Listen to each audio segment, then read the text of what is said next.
तर पूरग्रस्तांना आता हेक्टरी 50,000ची मदत देऊन जा, केवळ उद्घाटनामुळे शेतकऱ्यांना काही मिळणार नाही। अमित शहांच्या दौऱ्यावर विजय वडेट्टीवार यांनी ही प्रतिक्रिया दिली। राज्यात आले आणि परत तसेच गेले असं करू नका असं वडेट्टीवारांनी म्हटलं। पूरग्रस्तांना हेक्टरी 50,000ची मदत द्या, केवळ उद्घाटनामुळे शेतकऱ्यांना काहीही मिळणार नाही असं वडेट्टीवार यांनी म्हटलंय। अमित शहांच्या दौऱ्यावर त्यांनी ही प्रतिक्रिया दिली।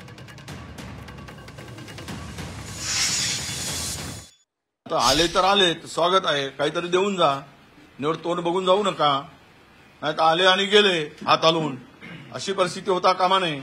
महाराष्ट्रात जर मुख्यमंत्री अमित शहा येत आहेत, मला वाटतं की उद्या 8 तारखेला पंतप्रधान येत आहेत, महाराष्ट्राला संकटात सापडलेल्या महाराष्ट्राला भरभरून देऊन जा, किमान 50,000 रुपये हेक्टरी शेतकऱ्याला मदत करून जा, नाहीतर आलेत विमानतळाचं उद्घाटन करून जाल आणि कुठेतरी भेट देऊन जाल, कुठल्या आमदाराच्या कार्यक्रमाचं उद्घाटन कारखान्याचं करून जाल, त्यामुळे शेतकऱ्यांना यातून दिलासा मिळणार नाही।